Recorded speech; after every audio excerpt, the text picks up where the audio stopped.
Kumusta kayo mga kaistorya? Unta na mo sa mayong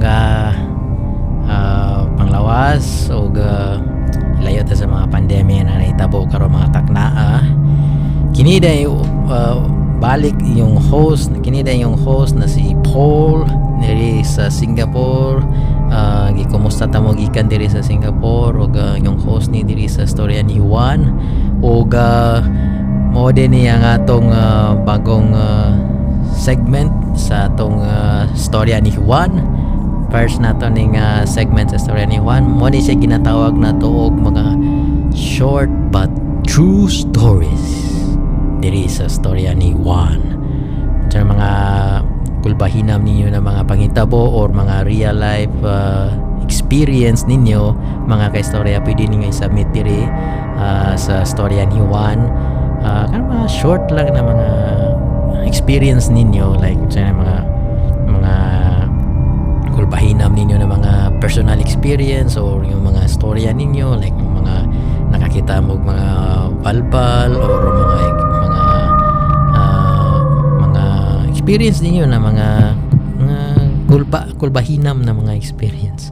So kung naamo na mga kaistorya, pwede niyo i-email diri sa ako, mag-flash lang email address na diri sa story ni Juan para may muwan ta mo pareha ngayon ani diri sa atong segment na storya ni Juan na ginatawag na to og short but true stories diri sa storya ni Juan.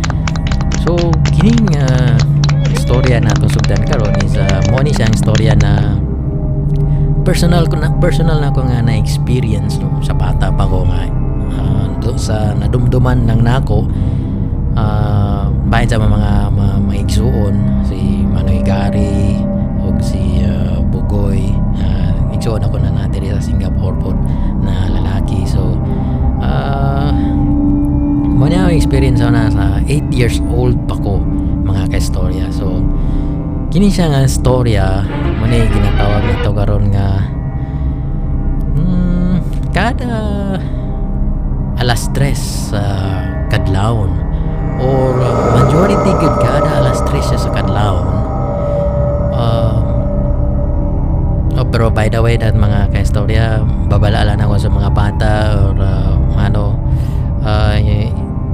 medyo kung hadlock mo mga kaistorya, ayaw mo ka-hadlock. Pero personal ginako ni siya na experience mismo akong mga igsuon, duha na ako igsuon, mga magulang na ako ng mga lalaki sa ilab na experience kay sabay ron mitulog sa una sa balay na mo dito sa Agora diya sa Lapasan. So ato nga time nangapang pamilya og balay at kung namoy mga bata diyan mga mananaway tambagila ninyo na imong kahadlok ha. First time natin ng episode pero medyo mga kulbahinan po ni siya ng mga istorya pero real stories. So ang naitabo is nangabang mi dito sa una sa Agora for 20 years ito gagmay pa ko gagmay pa mi dito naman na ko. So 8 years old ko, 7 years old, 8 years old yun na. So atong balaya to is na siya yung mga ganang swamp gamay na yung mga tangkong gani na yung mga tangkong siya nga naka dagan siya tangkong nga tubigon siya na siya yung mga tubig sa ubos kung taas ang dagat kamay kay dool mo to siya sa baybayon no. Then kung mo high tide is manulod ang dagat dito, then siguro mas stuck gamay ang tubig o nagit siya tubig dito nga gamay nga magtubod kay na may mga tangkong pa di siya laom. Actually nakita pa na ako dito kung na yung langoy-langoy ng mga isda dito na yung mga haluan nakita ko nga haluan ng mga isda. So anyway di magmumukha so sa ilalom sa mamalay ang angat siya gamay taas siya. So na siya ikanang mga tubig dito sa ilalom, then labi na kung high tide no, na isda manulod. So anyways, kato siya nga lugar is medyo dikit-dikit ang mga balay.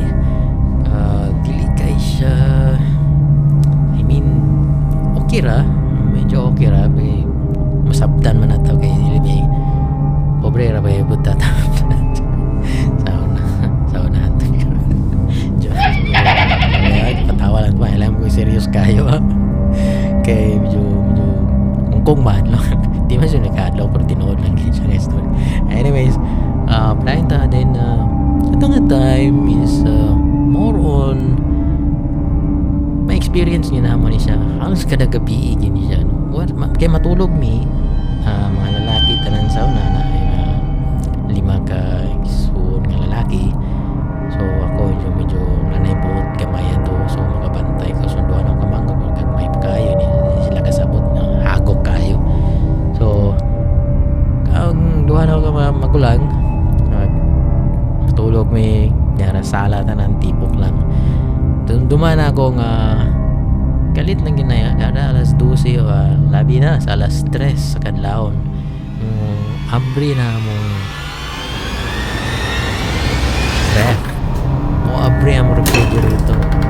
So makapantay ka kay kusog mo kay siya mulamba mo abri siya di pa ka nang sa ref na siya ka ng mga pag-abri na di ba musigang yang suga di ba mga istorya. So sige yung suga may lang yung kinaram sa lang ref kinaram sa unahan so makita kinaw dito kinaram ko nagigdaram ko dyan sa sala din makita ng ulo nga ng ref na sa akong likuran dapit.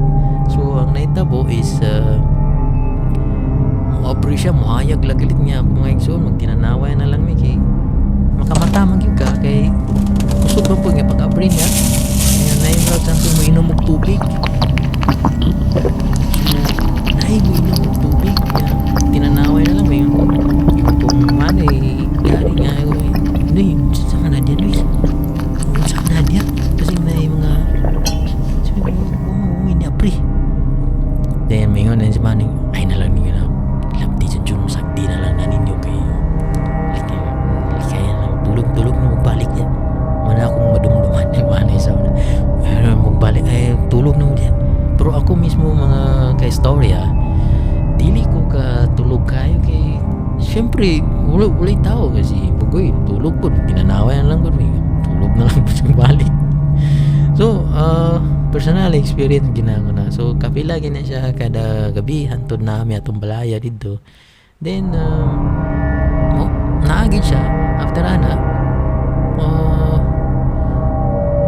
padayon gina siya halos kada gabi mo abri kay minom og tubig maimnan padunggan pa na nainom tubig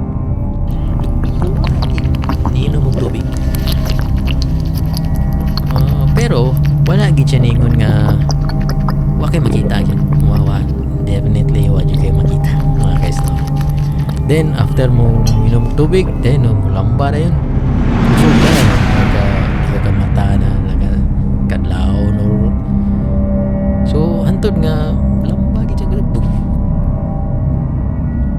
lamba niya kusog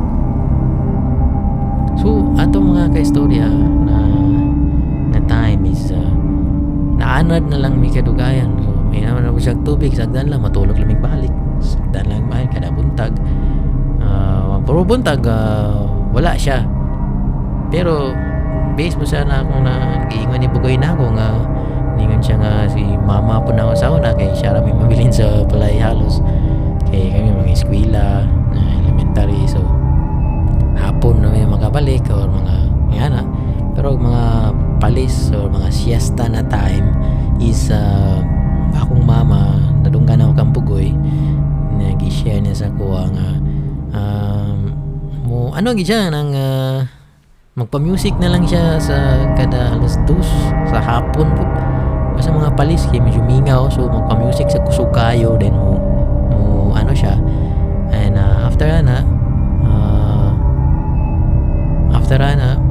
para di siya makadungog something na so kana mga istorya na mga experience na ko so kung na may mga istorya mga ka-istorya antod nga namali na miya to sa bikas na putbalay na abang so dito wala ni naman dito dito lahi na po dito na mga istorya mga guys pero lahi siya so kana lang sa then naanan na lang miya na so kung na may mga experience mga ka-istorya i-share na to diri sa storya ni Juan sa atong segment na short but true stories.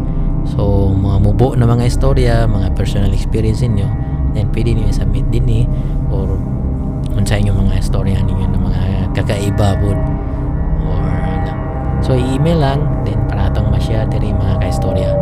So kita ta sa sunod na tong episode or segment diri sa atong storya ni Juan ug unta naka-impart ko sa inyo og mga medyo kakaiba na pud karon na section.